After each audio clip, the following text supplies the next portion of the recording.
要说会取名的车企啊，蓝图绝对算一个。比如这台蓝图知音，那有一句古诗叫“高山流水知音难觅”，这个名字可以说是相当的有韵味了。那这台车的造型设计部分呢，今天就不跟大家多唠了，主要来聊聊它的动态表现。Let's go。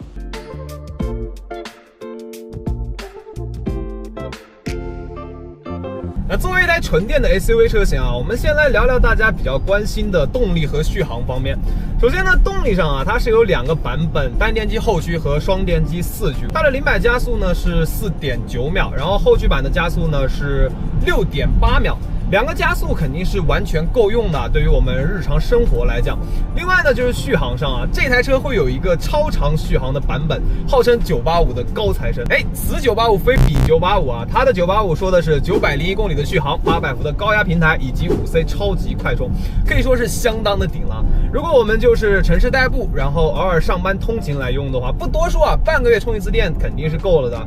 那如果你是长途出行，901公里的续航，咱们就算它打个8折好吧，那也有700多公里，所以呢不会有太大的一个续航焦虑啊，并且呢这台车的补能也很快啊，800伏的平台加上5C 超级快充，15分钟呢可以补能515公里。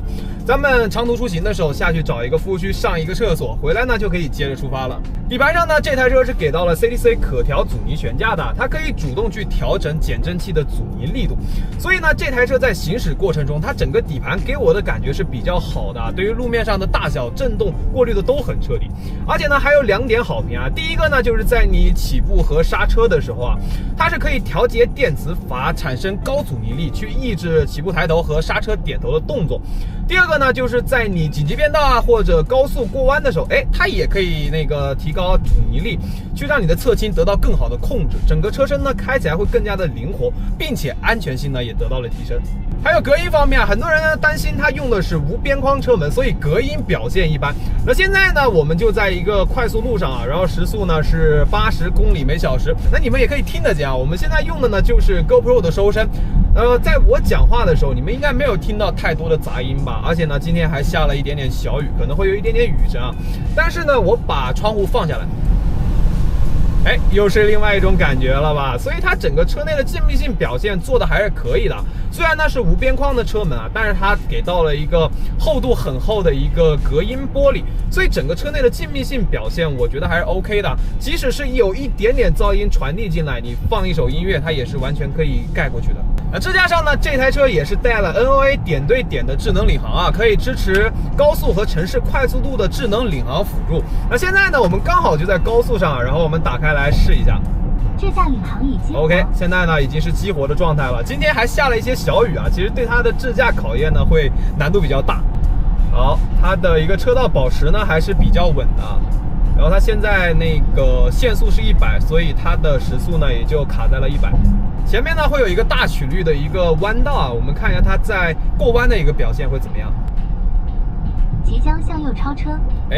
它嫌前面车太慢了，又开始超了，这个还是挺老司机的。好，加速，然后前面会有一个大曲率的弯道，我们来看一下它在入弯的时候会不会有一个减速的动作。好，可以啊，它整个过这种弯道的表现还是非常稳的。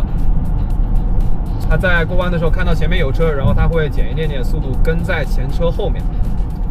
弯道上面呢，它并没有嫌前车慢，然后去超车啊，这一点我觉得这个意识是对的。弯道最好是不要去快速超车。好，待会儿出了弯道就是一个大直道，我感觉它应该会有一个超车的动作。即将向左超车。说对了吧？到了大直道，它现在就嫌前面车慢了，然后开始超车了。好，开始加速了，一气呵成啊，整个表现一气呵成，还是非常不错的。现在呢，它要自己使出匝道了，我看一下待会儿它出匝道的一个表现是什么样子的。即将驶入匝道。桩桶能不能识别？前面刚好有一排桩桶，哇，可以识别到了。它这边会识别到那个桩桶，遇到大货车了，它开始减速了。好，然后向右变道。今天的雨真的挺大的，而且前面那个大货车带起的水雾刚好能打在它的摄像头上，它还能有这样的一个表现，我觉得也挺不容易的了。可以啊，可以啊。好，我们现在要往那个京湾的方向走。即将驶入匝道。很好。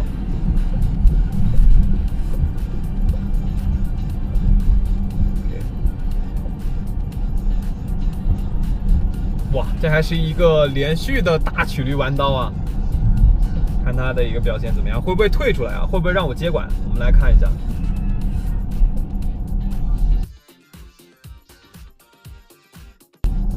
不得不说啊，它整个表现还是非常不错的。现在呢，出匝道了，看它的一个表现。好，汇入主路。然后，哎，后面有车，它让了一下。现在呢，马上就要过一个大直道，它就开始加速了。向左变道。好，向左变道。那在高速上呢，它整个的一个 NOA 表现还是不错的，不管是加减速的超车，还是避让大车，以及上下匝道，我觉得整体的一个表现也算得上是一个主流的水准了。OK， 那支架体验呢，咱们就先到这里了。它整个在高速上的一个表现，我觉得还是非常不错的，而且呢，今天还是下雨天。另外呢，这台车也是支持智能泊车的，不过呢，今天咱们时间有限，就没办法给你们展示了。OK， 到这里呢，本期视频就结束了。这台蓝图之鹰它的产品力，我觉得还是比较能打的，尤其是它的智能化和它的续航方面，真的是给到了我惊喜啊。